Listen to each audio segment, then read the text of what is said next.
สบายดีทุกคนตอนนี้ก็สวีเดนกำลังสิเข้าหน้าร้อนแล้ว2 เดือนที่แล้วหิมะเต็มอยู่เลยมื้อนี้แดดออกหิมะเริ่มละลายเริ่มเห็นต้นไม้เริ่มเห็นแสงแดด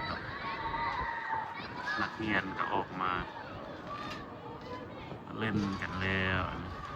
กำลังกลับมาสู่หน้าร้อนหิมะก็ยังมีอยู่แต่กำลังเริ่มละลายแล้วมื้อนี้ก็4 องศาอากาศปลอดโปร่งสวยงามแดดออกตอนนี้ก็ประมาณ12 โมงเริ่มกลับมาเป็นหน้าร้อนเริ่มกลับมาสวยงามอีกแบบหนึ่งนี่คือสวีเดนหิมะก็ยังมีอยู่กำลังเริ่มละลาย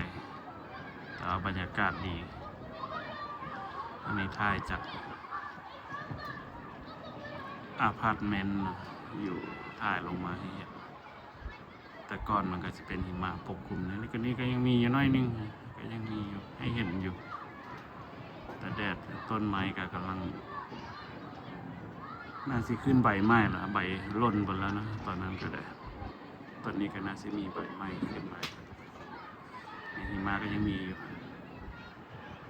ที่เขาตัดมาเกาะมันก็ยังมี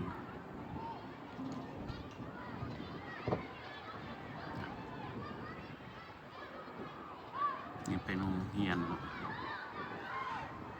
นประถมเด็กน้อยก็กำลังแบบสนุกมีความสุขมันได้เห็นแดดออกมาเลยคลิปนี้ก็ฝากไว้สำนี้ก่อนเนาะสบายดี